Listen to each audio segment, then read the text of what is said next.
Olá! Vamos ao estudo de imagens relativo à aula de dentina e polpa. Para isso, vamos acessar a página da disciplina Histologia Bucodental no site da UFSC. Acessando a página, no menu do lado esquerdo teremos todo o acervo de estudo e para a aula de hoje vamos acessar o acervo dentina e polpa. Ampliando a primeira imagem, notamos que trata-se de um corte histológico de um dente pela técnica de desmineralização e coloração pela hematoxilina e eosina, o tipo de técnica que nós já estamos habituados a estudar desde o início deste semestre. Esta técnica vai nos permitir a visualização da dentina, bem como de matriz orgânica e de células, visto que foi fixado o material. Então, nesta imagem, estamos visualizando, num maior aumento, em rosa, a dentina, sendo que existem duas colorações de dentina bem visíveis, uma coloração mais intensa e uma coloração mais clara. Esta coloração intensa equivale à dentina mineralizada, enquanto que a coloração mais clara equivale à dentina recém-secretada, ou seja, a matriz de pré-dentina, a matriz que é essencialmente orgânica. Portanto, em cortes histológicos preparados pela técnica de desmineralização e coloração, podemos visualizar essas duas matrizes, a mineralizada e a matriz de pré-dentina. Em contato com a matriz de pré-dentina, vamos sempre encontrar o corpo dos odontoblastos, que repousam nesta região. O prolongamento do odontoblasto nem sempre é visível nesse tipo de técnica, mas em algumas regiões com um maior aumento, é possível visualizar a impressão deste processo, desse prolongamento odontoblástico.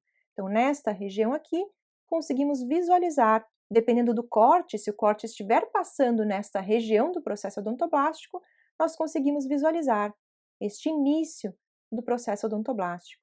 Aqui tem uma outra região possível de ser visualizado, este início do prolongamento odontoblástico. Aqui mais abaixo, novamente. E nesta região, vemos a característica da polpa, como um tecido conjuntivo frouxo especializado pela presença na periferia dos odontoblastos. É importante ressaltar que este corte histológico não é de um dente humano. Por conta disso, vamos visualizar apenas a camada odontoblástica e o centro da polpa. A camada subodontoblastica, que se subdivide entre zona pobre em células e zona rica em células, nem sempre estará visível em dentes que não são humanos. Esta característica de organização, ela acontece claramente para os dentes humanos. Portanto, no nosso acervo de corte histológico corado por hematoxilina eosina e Mallory, não vamos encontrar a camada subodontoblastica, subdividida em zona pobre e rica em células. Vamos encontrar apenas a camada odontoblástica e o centro da polpa. Esta segunda imagem trata-se também de um dente preparado pela técnica de desmineralização, mas agora corado com Mallory, com tricômio de Mallory. É uma coloração diferenciada. Nesta imagem, veremos o esmalte corado, a matriz de esmalte não mineralizada, corado em vermelho. A matriz de dentina mineralizada vai aparecer em azul, enquanto que a pré-dentina, que está próximo do corpo dos odontoblastos, estará com uma coloração mais clara, um azul mais claro a transparente. Então, esta é a região, o maior aumento desta região do corte histológico.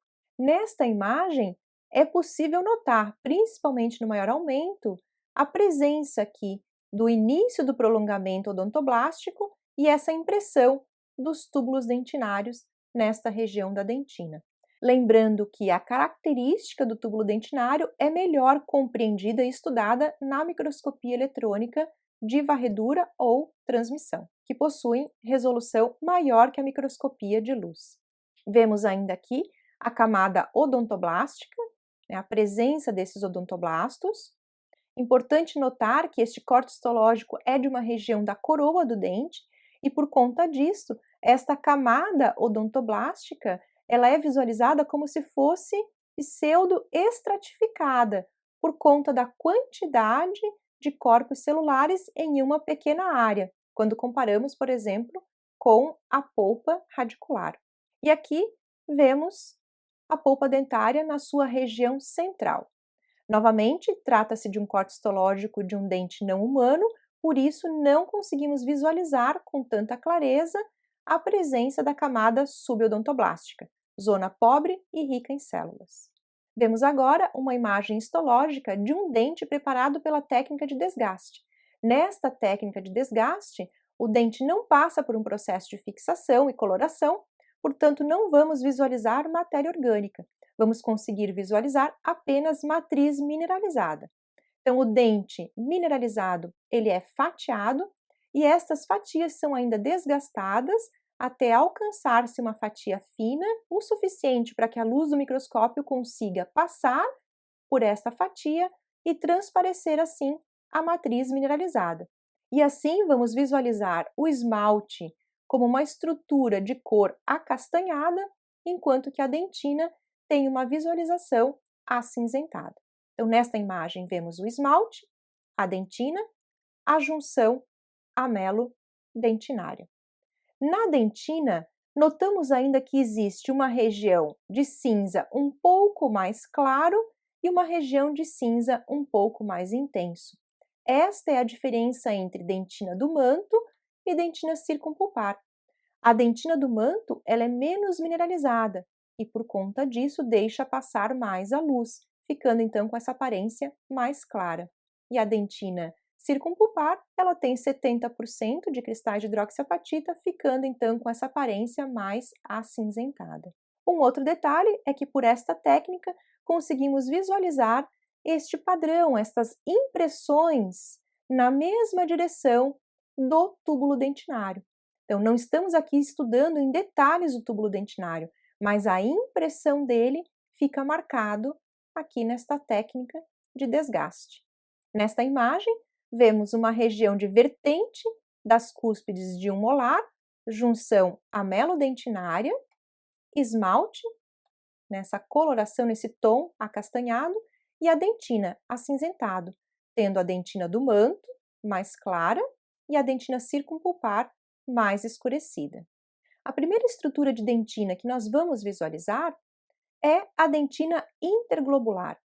Esta dentina, lembrando, ela é uma falha da mineralização globular que acontece na transição entre a dentina do manto e a dentina circumpulpar. Portanto, vamos visualizá-la nesta região, região de transição, região de intersecção entre a dentina do manto e a dentina circumpulpar. E ela aparece como estruturas escuras, pois são espaços aonde não aconteceu a mineralização, é uma região hipomineralizada, aparecendo então como pontos escurecidos nesta região de transição de dentina do manto e circumpulpar. Nesta outra imagem, temos também a técnica de desgaste, agora de uma região da raiz de um dente, aonde conseguimos visualizar a estrutura da dentina, com esta impressão dos túbulos dentinários. A região mais escurecida é a dentina circumpulpar, dentina do manto, estando mais clara, e aqui temos o cemento. O cemento ele possui esta aparência de uma matriz com regiões claras, contendo estruturas mais escurecidas, que são os espaços ocupados pelos cementócitos, chamados de lacunas. E a estrutura de dentina que nós conseguimos visualizar nesta região é a camada granulosa de Thomes. A camada granulosa de Thomes ela é resultado de um grande número de ramificações dos túbulos dentinários nesta região final da dentina do manto na raiz. Ela só vai acontecer na dentina radicular. Isto porque esta ramificação excessiva não ocorre na dentina coronária. Então, esta imagem de pontos bem delicados, escurecidos, ao final da dentina do manto, é a camada granulosa de Thomes, que faz vizinhança com o cemento.